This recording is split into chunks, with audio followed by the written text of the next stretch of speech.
Hello and welcome back to Strength and Health for Life, where we help you avoid the Loch Ness Monster.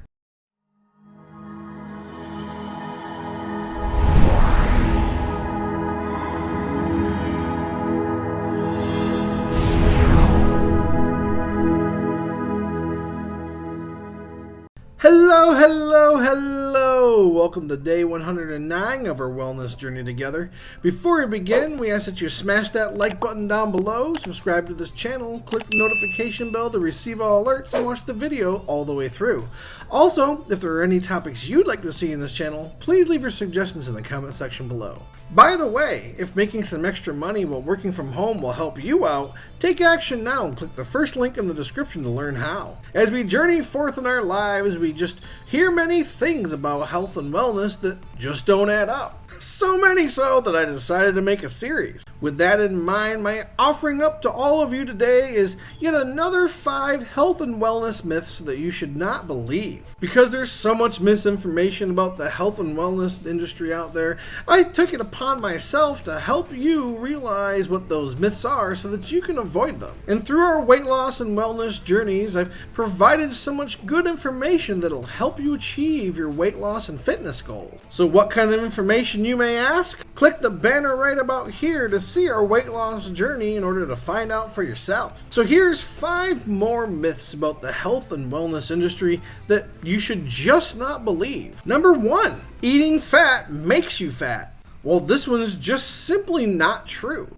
In fact, eating healthy fats is the only way your body's going to learn how to burn fats. See, it's more important what kind of fats you're ingesting. I mean, obviously you don't want to just gorge yourself on fat after fat all day long, because that will make you fat. But it mainly means you want to stay away from trans fats pretty much 100% of the time, and you want to eat animal fats just a moderate amount. As far as fatty fish and oily nuts goes, that kind of fat you can ingest more of. And guess what? Avocados are included in that as well. That's right, the humble avocado, the only food you'll ever find that's named after the Aztec word for testicles. Ew, gross. Yeah, but they taste great. Number 2, skinny equals healthy. Nothing can be further from the truth. There are quite a few people that are skinny that are actually way less healthy than those that are overweight. It is true that people are healthiest when they are at a good body fat percentage. But just because your body fat is correct doesn't mean that you have a proper diet and the rest of your body is functioning properly. Here's a short questionnaire. So now you're skinny. Do you get enough vitamins every day?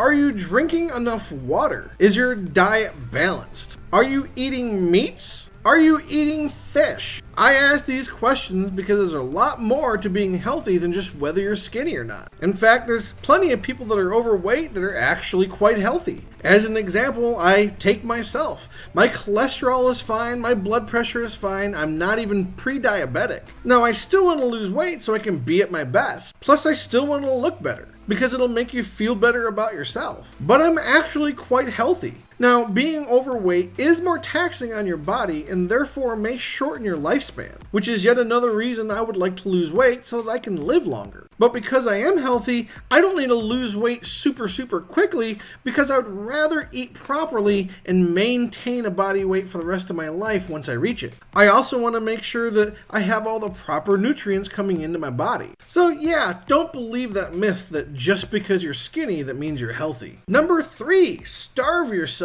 to diet. How about no? This is the exact opposite of what you want to do. Sure, you'll lose weight eventually and quickly too.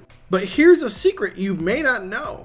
Without food, you'll die. Which means you'll have to eat food again at some point. And because now you've put your body into starvation mode, every single calorie you eat for the longest time after you begin eating again is going to be stored as fat. In fact, you'll probably end up being more overweight than you were before you started the diet. So yeah, starving yourself to death to lose weight is pretty much the worst idea you could possibly have. In fact, it's quite easy for a starving diet to turn into an eating disorder. Now, this should be taken seriously when it is a disorder because sometimes there's something psychological behind it. And that goes for bulimia and other eating disorders as well, which is why we should take eating disorders so seriously, because 9 times out of 10, at some point, something happened that caused it. So if you or anyone that you know has an eating disorder and needs help, you can contact the National Eating Disorders Association at the number that I'm putting on the screen right now between Monday and Thursday between the hours of 3 p.m. and 6 p.m. Eastern Time. Now you can call or text this number and they'll make sure that you receive the help you need to conquer your disorder. Now back to our list. Number 4, bottled water is better than tap water. This one's absolutely not true, despite what bottled water manufacturers and conspiracy theorists would like you to think. This is because many times water from most municipals, if palatable, contain a variety of useful minerals for your body. Add into that, they have trace amounts of magnesium and calcium as well, especially New York City. The water there makes bread the best.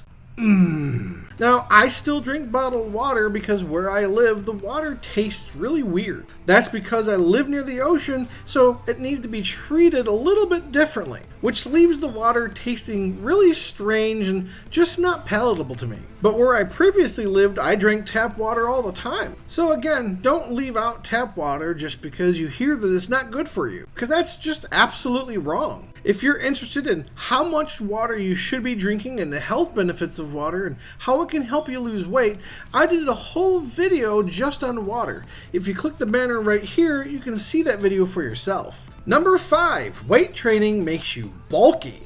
This one's more for our female viewers because a lot of them stray away from using strength training and weight resistance because they don't want to get big and bulky. What you may not know is that the reason men get big and bulky is because of their high concentrations of testosterone. Because women have lower testosterone, it's actually impossible for them to get big and bulky just by touching weights and using them. In fact, those female bodybuilders have a little bit of help with anabolic steroids and specific diets meant to boost testosterone so they can grow in size. Now that doesn't mean you can't grow stronger, you just won't get bigger. So that's not something you necessarily have to worry about. And as far as guys go, if you don't want to get bigger and bulkier, what's wrong with you? No, really, that's one of the benefits of being a guy is that you look better when you're bigger. We just do. It's how our bodies were built. Granted, some men have trouble putting on bulk because they're tall and lanky and their muscles are more stretched out, which is fine if that's how your body is. But we should want our bodies to look how they're supposed to look at their peak performance. And at the end of the day, is that not really the biggest reason people want to lose weight and look better? I mean, it is for me, so I'm sure many of you out there have the same goals as I do. But you know what? One of the most important things to reaching any of our goals is the same whether it's for financial goals or weight loss goals, fitness goals, or even relationship goals. And that important key is having someone to talk to help keep you motivated and accountable, or to give you emotional support because you will struggle and go through some hard times. So if you're looking for a weight loss community to help keep you motivated and accountable, or maybe you just need someone to be there for you along your weight loss journey, then please follow us on Facebook and join our Facebook group. Those links are at the bottom of the description. With all that said, stay safe, stay healthy, stay hydrated, and I'll see you in the next video.